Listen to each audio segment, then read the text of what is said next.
السلام علیکم. یہ سائنس کا چیپٹر 1 ہے. اس کے ہم اگلے نیکسٹ پارٹ پہ پہنچ گئے ہیں. سائنس کی شاخیں یا برانچز آف سائنس. سائنس ایک بہت ہی وسیع علم ہے. سائنس کے مطالعے میں آسانی پیدا کرنے کے لیے اس علم کو بھی دوسرے مضامین کی طرح مختلف شاخوں میں تقسیم کر دیا گیا ہے.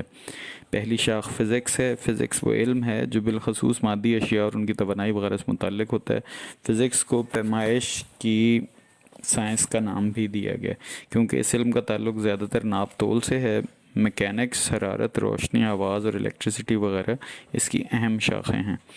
کیمسٹری دوسری شاخ ہے. کیمسٹری سائنس کی وہ شاخ ہے جس میں مختلف اشیاء کی ماہیت، نیچر، ترکیب یعنی کمپوزیشن اور ان کے کیمیائی خواص کیمیکل پراپرٹیز کا مطالعہ کیا جاتا ہے. دنیا میں ہر وقت بے شمار کیمیائی تعامل واقع ہو رہے ہیں. ہمارے اپنے وجود کے اندر بھی بے شمار کیمیکل ریاکشنز وقوع پذیر ہو رہے ہیں، مثلاً خوراک کا ہضم ہونا، خون کا بننا، خون کا صاف ہونا وغیرہ. فزیکل نامیاتی اور غیر نامیاتی کیمسٹریز کی اہم شاخیں ہیں. بائیولوجی سائنسی طریقوں سے جانداروں کا مطالعہ کرنے کے علم کو بائیولوجی کہتے ہیں. بائیولوجی دو یونانی الفاظ بائیوس اور لوگوس سے ماخوذ ہے. بائیوس کا مطلب ہے زندگی اور لوگوس کا مطلب ہے بحث. جاندار اشیاء میں حیوانات اور پودے بھی شامل ہیں. اس برانچ کے تحت جانداروں کے جسم کی بناوٹ، اشیاء کے کام کرنے کا طریقہ کار، تولید اور نشو و نما پر بحث کی جاتی ہے. بائیولوجی حیاتیاتی سائنسی علم ہے.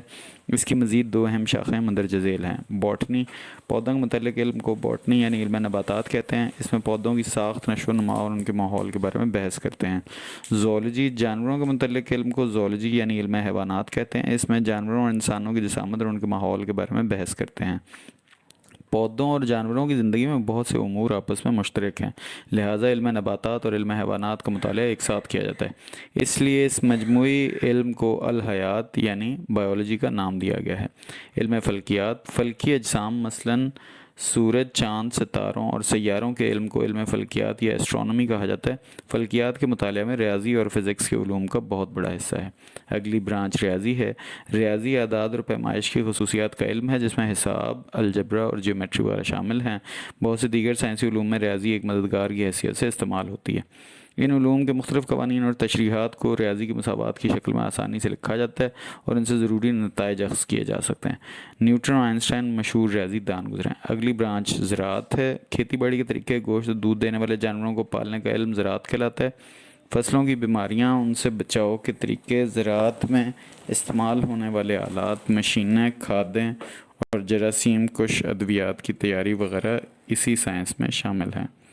میڈیسن سائنس کی وہ شاخ ہے جو جانداروں کے اجسام کی ساخت، امراض کی تشخیص، طریقہ علاج، ادویات کی تیاری، تشخیص علاج میں استعمال ہونے والے آلات اور مشینوں کے علم سے متعلق ہے. جیوگرافی یہ ابھی جو ہم نے سائنس کی شاخ پڑھی تھی اس کو میڈیسن کہتے ہیں زراعت کے بعد. یعنی سائنس کی وہ شاخ جو جانداروں کے اجسام کی ساخت، امراض کی تشخیص، طریقہ علاج، ادویات کی تیاری، تشخیص علاج میں استعمال ہونے والے آلات اور مشینوں کے علم سے متعلق ہے. اگلی ٹائپ یا اگلی برانچ جیوگرافی ہے. جیو کے معنی زمین اور گرافی کے معنی گراف بندی ہیں. گویا جیوگرافی کے تحت زمین کے مختلف حصوں یعنی خشکی اور تری علاقوں میں گراف بندی کی جاتی ہے. علم جغرافیہ میں کرۂ ارض کے خد و خال، زمین، پانی، ہوا، نباتات اور انسان کے آپس کے تعلقات سے بحث ہوتی ہے. سائنس کی مختلف شاخوں کا آپس میں تعلق پڑھیں گے. اب ہم سائنس کی مختلف برانچوں کا آپس میں گہرا تعلق ہے. مثلاً فزکس اور کیمسٹری ایک دوسرے کے لیے لازم و ملزوم ہیں. یہ نظریہ کہ مادہ مختلف ایٹموں کے ملنے سے بنا ہے علم فزکس کا موضوع رہا ہے. نیز ایٹم کی ساخت بھی فزکس میں شامل ہے، لیکن ایٹموں کا مل کر مولیکیول بنانے کا عمل اور اس کا سبب علم کیمسٹری کا موضوع ہے. گویا فزکس مادے کی طبعی خصوصیات اور ان قوانین کی وضاحت کرتی ہے جن کے تحت ایٹمز مل کر مولیکیولز بناتے ہیں، جبکہ مولیکیولز کا بننا کیمیائی خصوصیات ظاہر کرتا ہے. کیمسٹری اور بائیولوجی کا بھی آپس میں بڑا گہرا تعلق ہے. بائیولوجی میں حیاتیاتی عوامل، مختلف آرگنز کا فنکشن اور ان کی ساخت بیان کی جاتی ہے، لیکن مختلف زندہ اجسام میں وقوع پذیر ہونے والے تمام کیمیکل ریاکشنز کا تعلق علم کیمیا سے ہے جسے بائیو کیمسٹری یا حیاتیاتی کیمیا کہا جاتا ہے. کیمسٹری اور فزکس کی مختلف مقداروں کے حسابی حل کے لیے ریاضی سے مدد لی جاتی ہے. کیمسٹری اور فزکس کے کئی قوانین و اصول ریاضی سے اخذ کیے جاتے ہیں. سائنس کی چند وہ برانچیں جن میں کئی شاخوں کے مشترکہ تصورات کا مطالعہ کیا جاتا ہے درج ذیل ہیں. بایو فزکس، اس میں فزکس کے اصولوں کو مد نظر رکھ کر بایو کا مطالعہ شامل ہے. بایو کیمسٹری، اس میں کیمسٹری کے اصولوں کو مد نظر رکھ کر بایو کا مطالعہ شامل ہے. جیو فزکس، زمین کی اندرونی ساخت اور دوسرے زمینی مظاہر کی فزکس کے قوانین سے وضاحت جیو فزکس کہلاتی ہے. ایسٹرو فزکس، اجرام فلکی کے بارے میں فزکس کے حوالے سے وضاحت ایسٹرو فزکس کہلاتی ہے. سائنس، اگلا موضوع ہے سائنس اور ٹیکنالوجی کا ہماری زندگی میں کردار.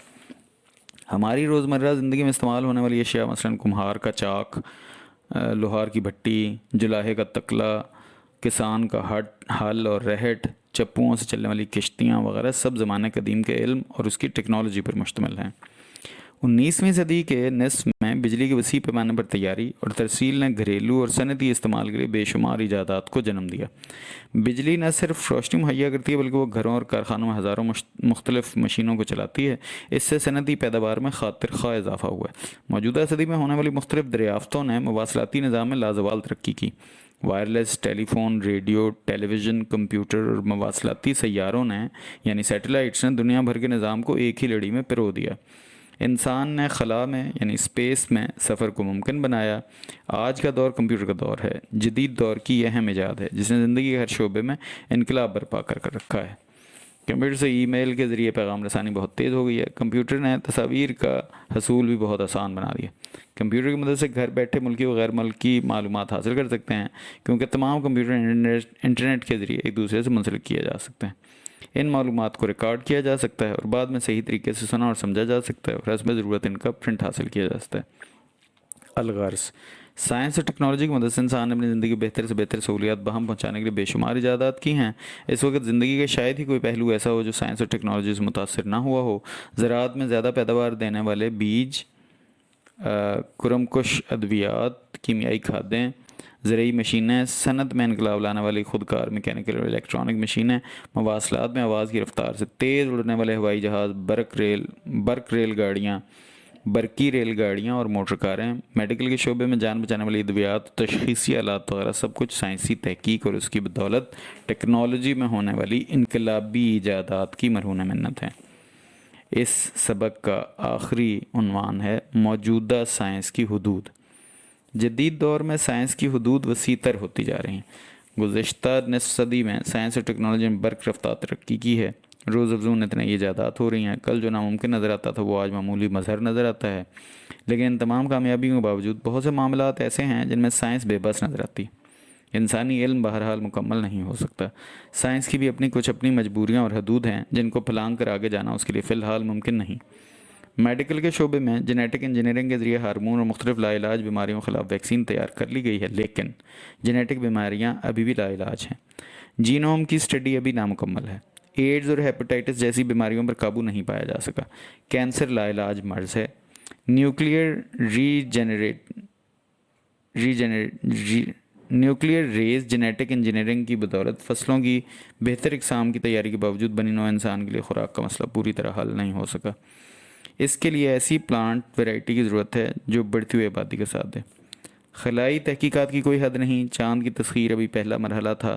اس کے بعد مریخ اور نظام شمسی کے دیگر سیاروں کی تسخیر باقی ہے. پھر اس سے بھی آگے بڑھنا ہے. جو آبادی بڑھ رہی ہے، انرجی کی طلب میں اضافہ ہوتا جا رہا ہے. زمین کے سینے میں چھپے صدیوں پرانے ذرائع ختم ہو رہے ہیں، لیکن ابھی تک اسی رفتار سے متبادل ذرائع دریافت نہیں کیے جا سکے. پرامن مقاصد کے لیے نیوکلیئر انرجی کا استعمال ضرور بڑھ رہا ہے، لیکن اس میں بھی الگ مسائل ہیں. صرف نیوکلیئر ویسٹ کو ٹھکانے لگانا بھی اہم مسئلہ بنتا جا رہا ہے. تمام تر تحقیقات اور ترقی کے باوجود کئی قدرتی آفات پر کنٹرول حاصل نہیں کیا جا سکا. مثلاً زلزلوں کی تباہ کاریاں اسی طرح ہیں. وقت سے پہلے ان کے متعلق آگاہی اور مناسب احتیاطی اقدامات میں سائنسدان کامیاب نہیں ہو سکے. اسی طرح دیگر قدرتی آفات کا مقابلہ کرنے میں انسان بے بس ہے. الغرض، سائنسی ترقی جاری ہے. ہر وقت نئی دریافتیں ہو رہی ہیں اور علم کا دائرہ وسیع تر ہو رہا ہے. سائنس میں تحقیقات اور جستجو کا یہ سلسلہ اگر اسی رفتار سے جاری رہا تو مستقبل آج سے یقیناً زیادہ خوبصورت ہوگا. اس سبق کے تفصیلی سوالات ایک دفعہ سن لیں. پہلا سوال ہے سائنس سے کیا مراد ہے. دوسرا سوال ہے سائنس کی اہم شاخوں کا نام لکھیے. ہر ایک شاخ کے متعلق آپ کیا جانتے ہیں. تیسرا سوال ہے سائنس کی ترقی کے لیے کام کرنے والے 2 مسلمان سائنسدانوں کے نام اور اہم کارنامے تحریر کیجیے. اگلا سوال ہے چند مشہور پاکستانی سائنسدانوں کے نام اور ان کے اہم کارنامے بیان کیجیے. اس سے اگلا سوال ہے سائنس کی حدود کیا ہیں. اس سے اگلا سوال ہے ٹیکنالوجی سے کیا مراد ہے؟ زمانہ قدیم کی ٹیکنالوجی کی کوئی ایک مثال دیجیے۔ اس سے اگلا سوال ہے بائیولوجی کی تعریف کیجیے، نیز وضاحت کریں کہ یہ سائنس کی ایک شاخ ہے۔ قرآن حکیم کے بارے میں اگلا سوال ہے، قرآن حکیم میں سائنس اور علم کی اہمیت کا ذکر آیا ہے، جواب کی وضاحت 2 قرآنی آیات کے حوالے سے کریں۔ آخری سوال ہے فزکس کیا ہے، اس کی اہم شاخوں کے نام لکھیں۔ اس سوال کی مشق میں یہی سوال شامل ہیں، آپ انہی سوالوں کو پہلے جو ہم نے سارا مواد پڑھا ہے اس کی مدد سے تیار کر سکتے ہیں ان کے جوابات۔ بہت شکریہ۔